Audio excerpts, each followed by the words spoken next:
Hi everyone, it's Chris Hong and welcome back to my channel for another video. So today I don't have a specific thing to talk about this week. It's going to be sort of a random assortment of stuff. So I hope that is okay with you guys.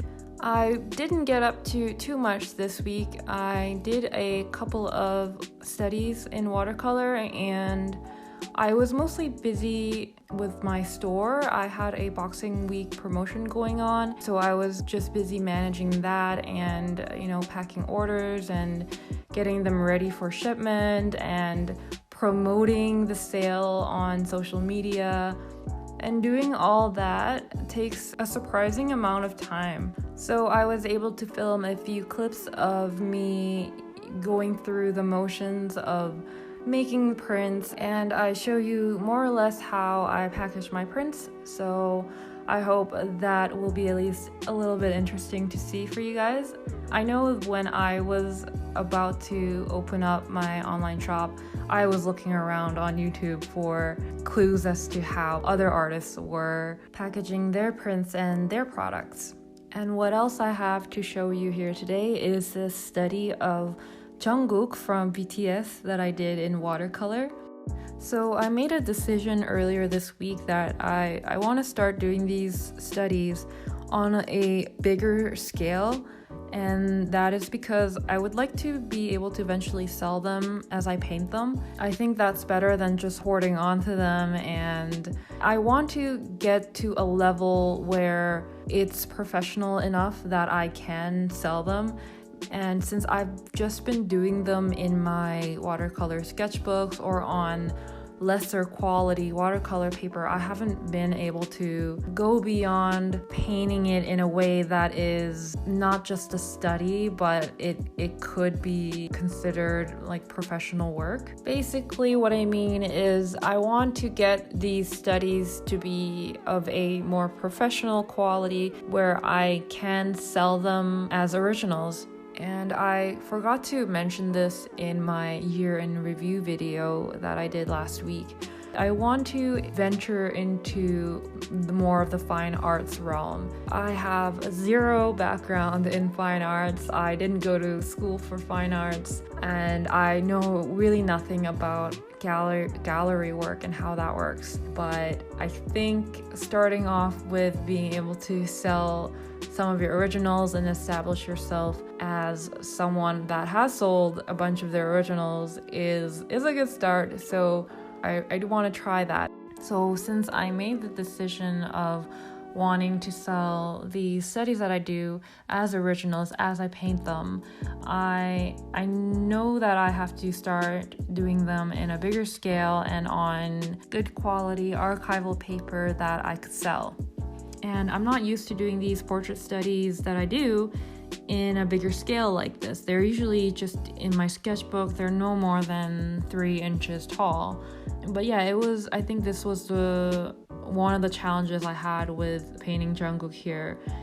And something else that threw me off, I think, was I have a hard time painting dark hair. I don't know what it is, but I get confused with the values with dark hair, and I often end up wanting to go very, very dark, but it doesn't look good when I do, and I can't tell if it's because I'm not good at going very dark with my watercolors or if I'm doing something wrong with the values.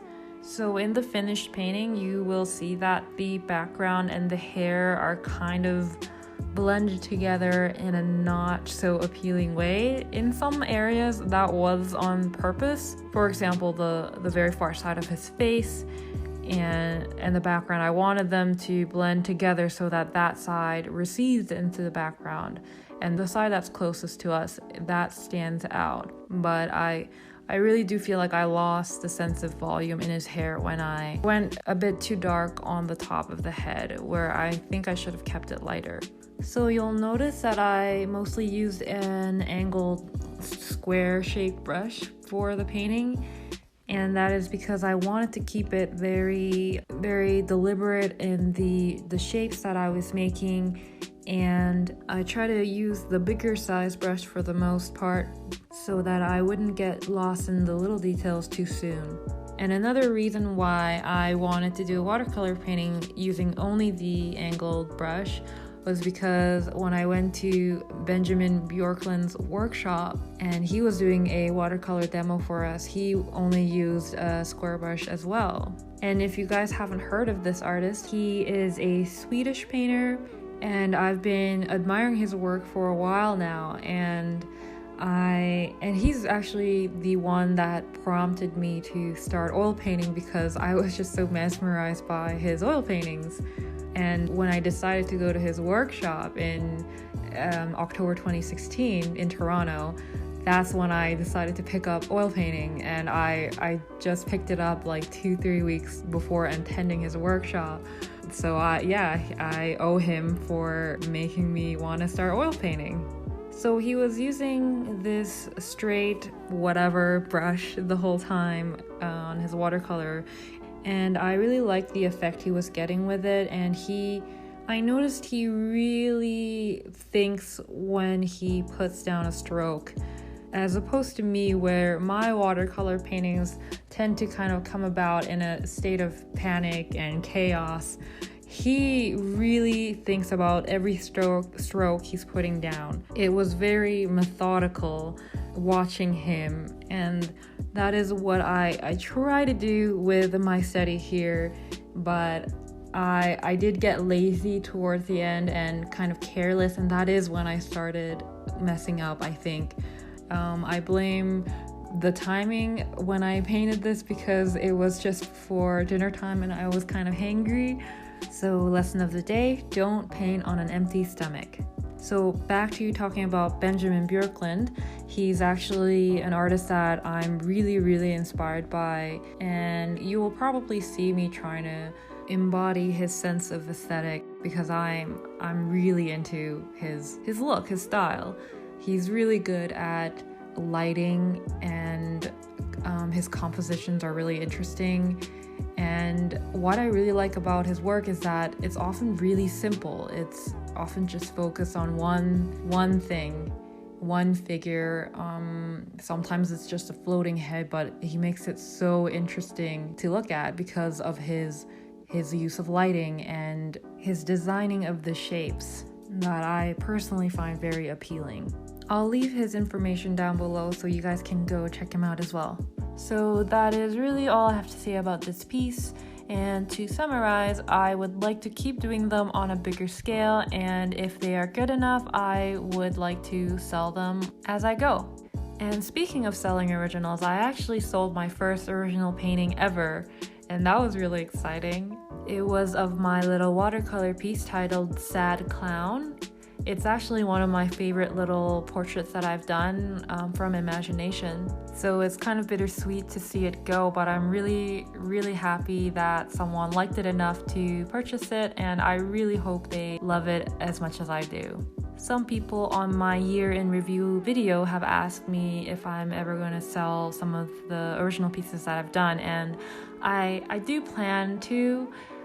It is harder to part with some of them, but I think the time will come soon. I do want to kind of make room for more, and I want to be less precious about holding on to them, which I hope will make me less precious about painting them in the first place. So if you are an original collector, then definitely keep an eye out on my Instagram, because that's where I will be announcing any sale of originals. So as I've mentioned earlier, I was mostly busy this week running my online shop and putting together all the orders that I got from my Boxing Week promotion.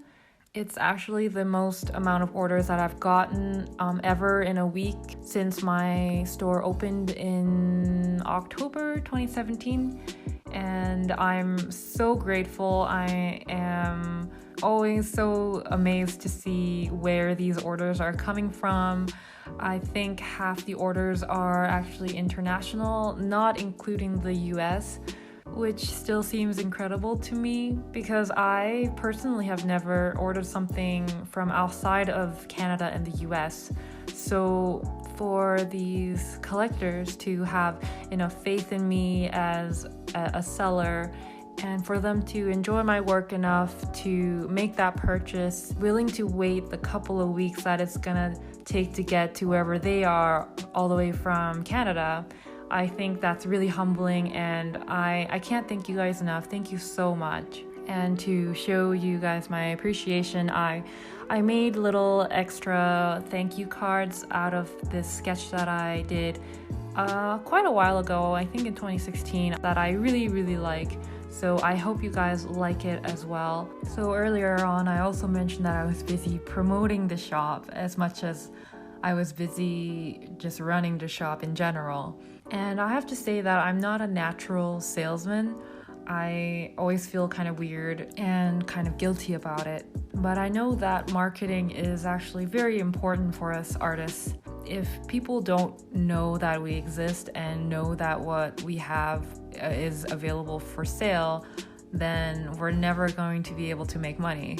If you're an amazing artist and no one knows about you, then it doesn't really matter. So marketing is a big part of being an independent artist, whether you like it or not.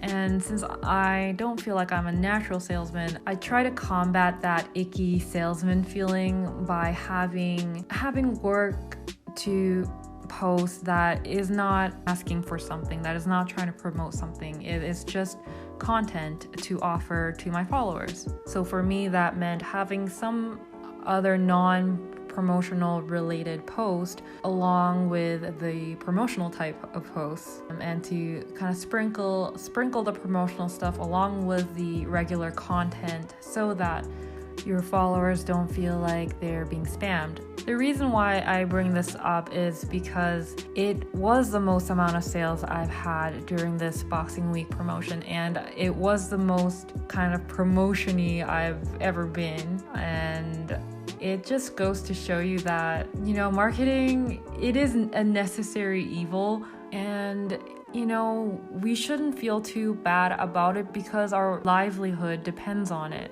I think if you especially only sell originals, then you only really need to find that one person that is going to absolutely love the work enough to make that purchase. So you really need to get your work out there, promote yourself so that you can be found by that single collector. So those were some of the thoughts I had this week while I was running my business. And speaking of business, I am still waiting for my channel to be monetized.